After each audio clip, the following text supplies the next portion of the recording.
The Republican Congress began with the extremists holding the narrowest majority of any party since the Great Depression in 1930.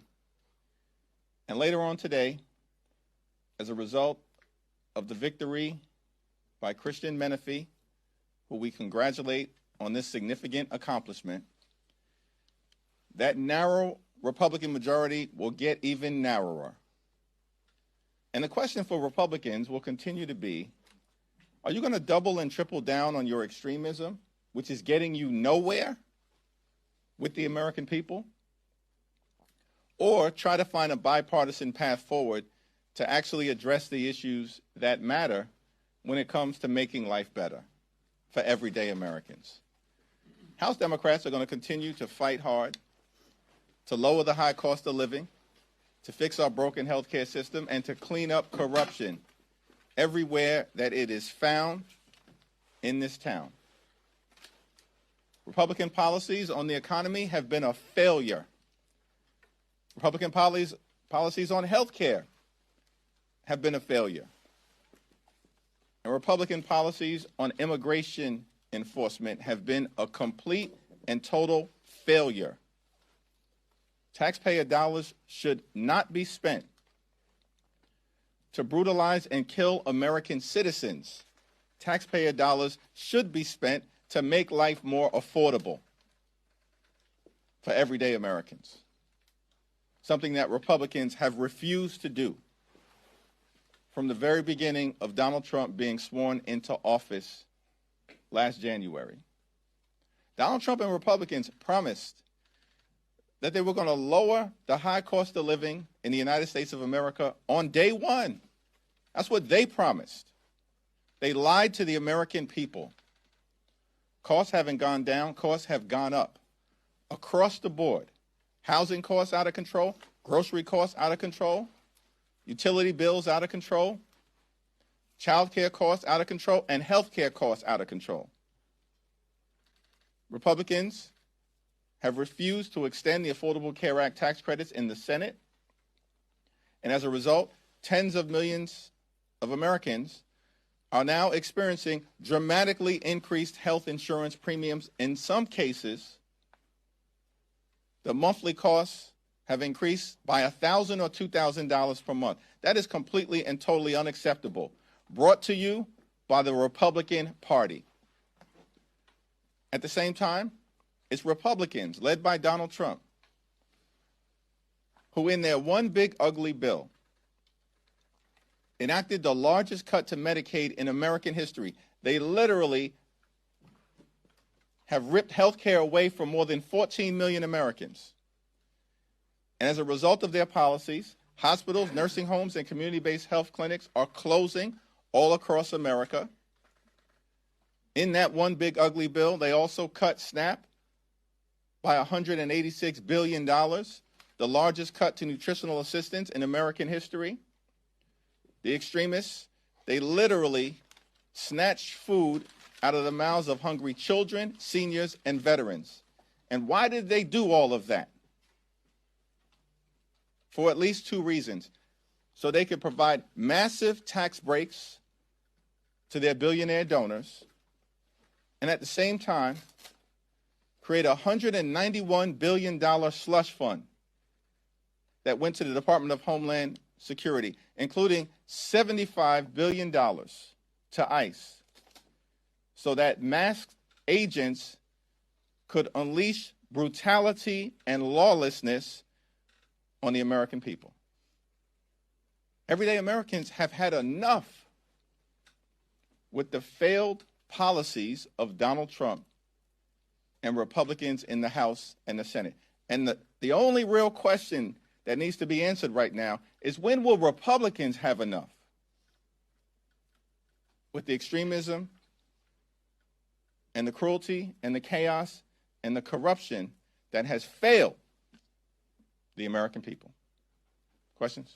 Thank you, Mr. Leader. Is there any scenario where Democrats would help the Speaker if he can't get the votes for this funding bill on his own? Republicans have a responsibility to move the rule which, by the way, includes a wide variety of other issues that we strongly disagree with, including their efforts to weaponize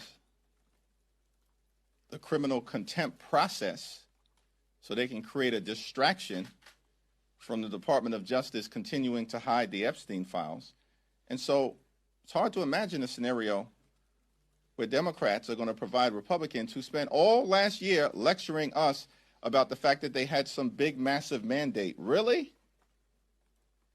You had a 3-seat majority that as of this evening will be a 2-seat majority, the narrowest one since 1930.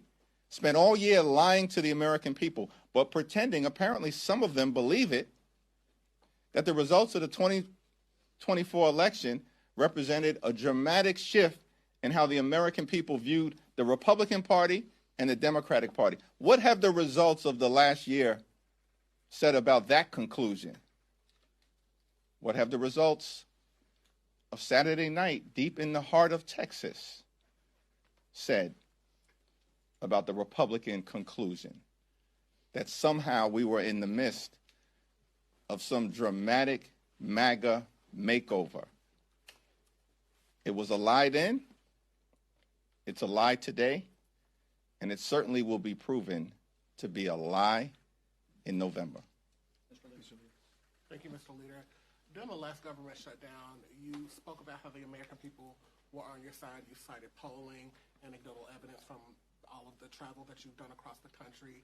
Did the last shutdown and the public sentiment behind it, does that have any bearing on this particular partial shutdown, how Democrats are approaching it? Do you believe that the same way you felt the American people were on your side over the healthcare fight, they're with you in this ICE debate? Does that somehow play into the calculus that you all are thinking about as you all figure out how to move forward? Well, Democrats clearly had the high ground as it relates to standing on the side of the American people and pushing to fix our broken healthcare system and address the Republican healthcare crisis, which is ongoing, and that work is ongoing. And John Thune needs to stop erecting procedural hurdles and take up the House-passed bill that will allow for a straightforward extension for 3 years of the Affordable Care Act tax credits to benefit working families, middle-class families, and everyday Americans. In the same way that we had the high ground in standing on the side of the American people, and will continue to do so as it relates to health care, we clearly have the high ground in standing on the side of the American people with respect to ICE. ICE and the Department of Homeland Security need to dramatically change. And absent that, then a full-year appropriations bill is in deep trouble, because the American people are correctly demanding accountability. The American people want to see the mask come off. The American people want to see body cameras turned on and mandated. The American people want to see judicial warrants before ICE or DHS officers can storm homes, harass people violently on the streets of America, or rip people out of their cars. The American people want to see independent investigations so that if ICE or DHS officers break the law, they are held accountable.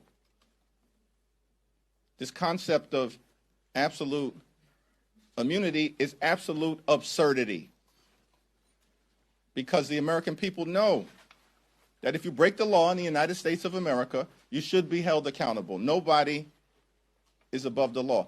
ICE officers should be held to the same standards as every other member of law enforcement in the country who put their lives on the line for us, law enforcement officers, police officers at home in New York and across the country.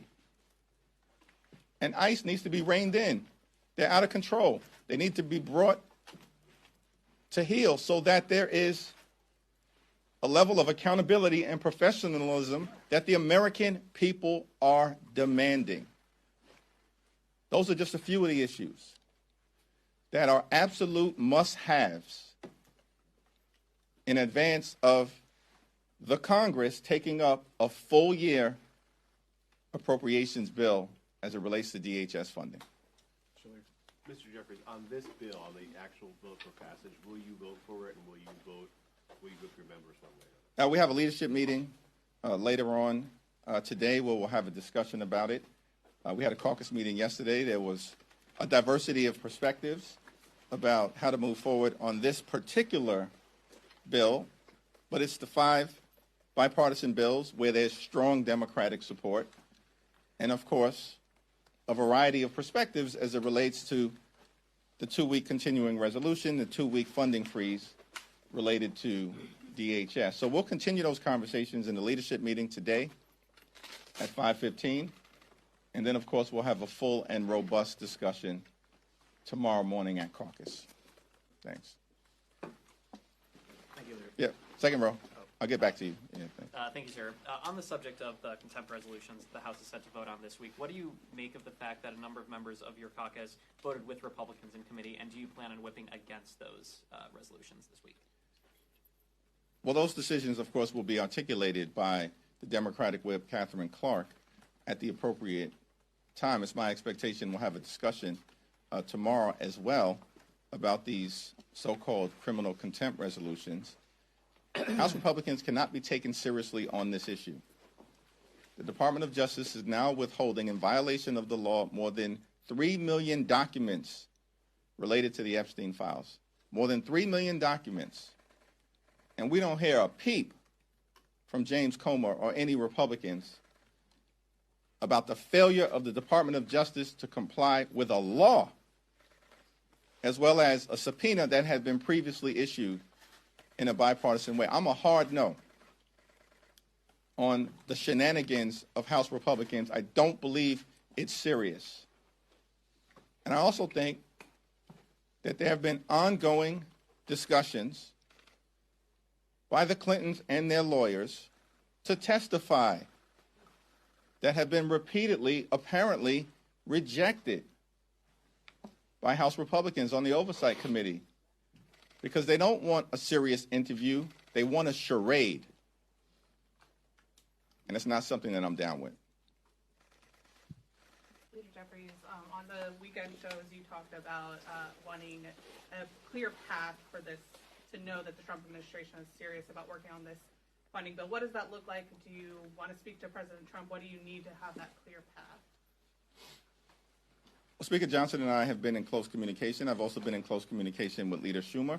Still haven't seen a clear path articulated, an ironclad path articulated by the Trump administration related to the type of dramatic changes that are necessary in order to rein ICE in. It's out of control, and the American people know it, as evidenced in public opinion survey after public opinion survey after public opinion survey, including amongst Donald Trump supporters.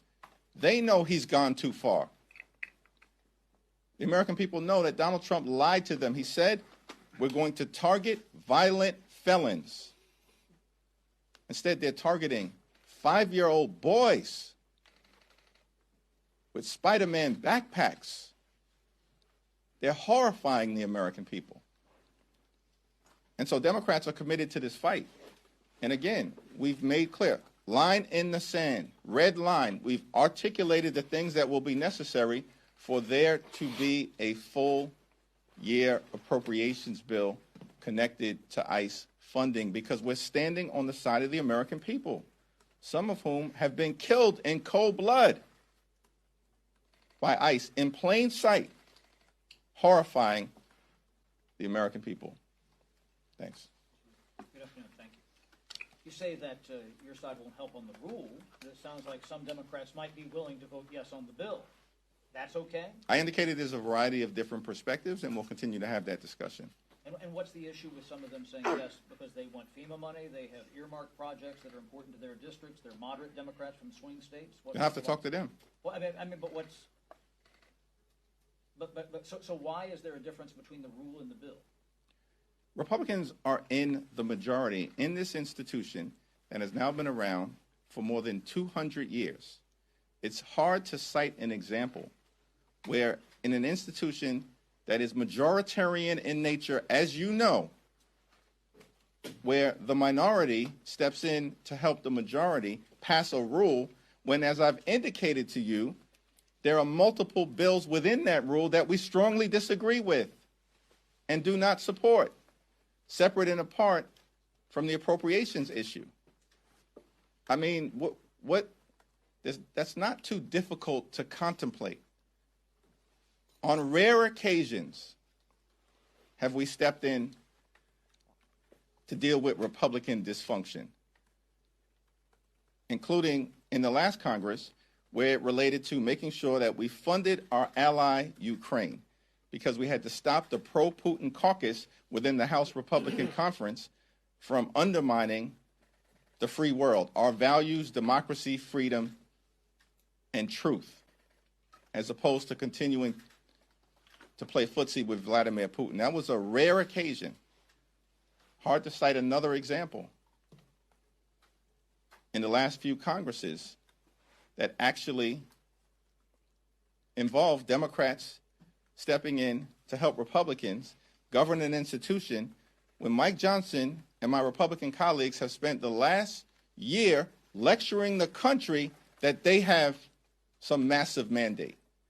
If they have some massive mandate, then go pass your rule, which includes toxic bills that we don't support. Don't come to us unless you actually want to negotiate on the substance of getting things done that make life better for the American people. Thank you, Mr. Leader.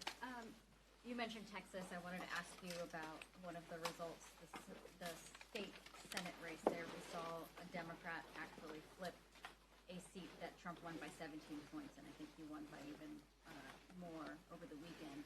I just wanted to get a sense from you. Obviously, Texas primary races haven't happened yet, but are you feeling confident that Democrats could possibly win 4 out of the 5 redistricted seats and blunt Republican efforts to redistrict?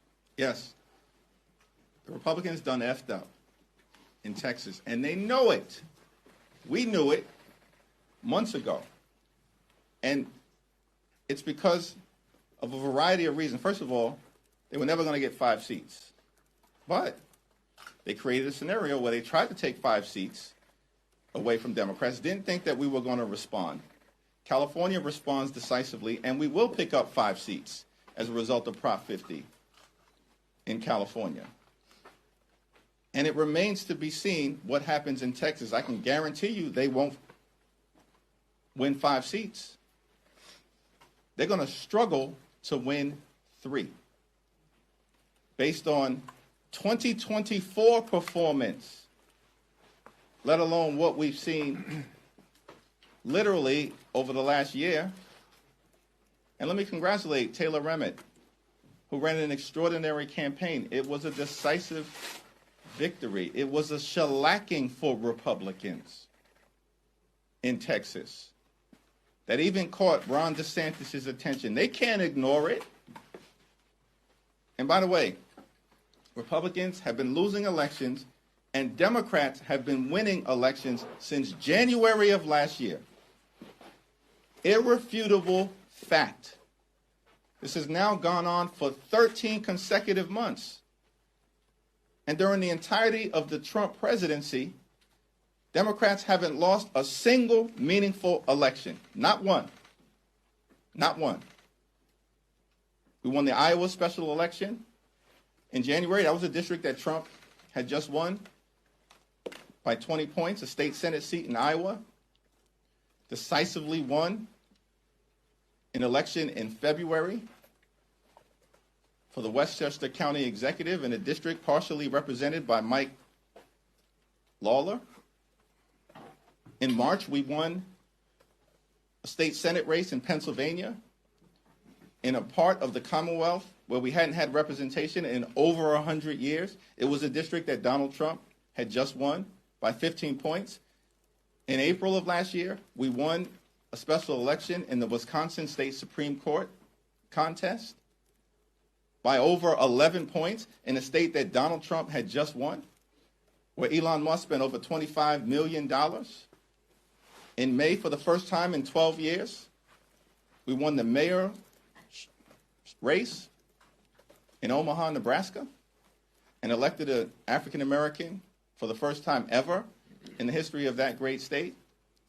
In the off-year elections in November, we won all over the country, in Virginia, in New Jersey, in New York, flipped seats in Mississippi to break the Republican supermajority in the state Senate, won 3 state Supreme Court races in Pennsylvania, won statewide in Georgia for the first time in 20 years, crushed it in California with Prop 50.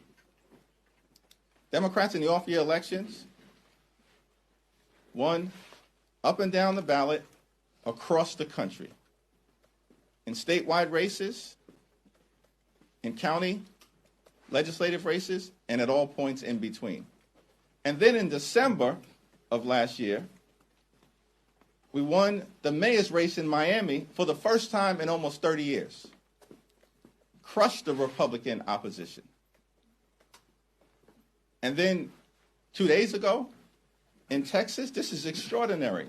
In a district that Donald Trump won by 17 points, the Democrat wins by 14 points. That's a 31-point swing. No one's ever seen anything like that in modern American political history. Democrats are doing that. A 50-point swing in Texas amongst Hispanic voters. And state Senate districts in Texas aren't small. They're bigger than congressional districts. That has sent a chill down the spine of every single House Republican in Texas and across the country. And it gets worse for them because Republicans spent over $2.4 million to try to hold a seat that Donald Trump had just won by 17 points, and the Democrats spent about $400,000, outspent 6-1, and crushed the Republican extremists. At what point will Republican extremists come to the conclusion that your reach ain't long enough and your peeps ain't strong enough? You are on the verge of losing control of the House of Representatives in November, and the Senate is looking increasingly shaky as well. Republicans have failed. Democrats are on the move because the American people have had enough. Thank you, Mr. Leader. Greg Stubbe plans to force a vote to expel Congresswoman Shirley McCormick this week, who has been indicted for allegedly stealing federal funds.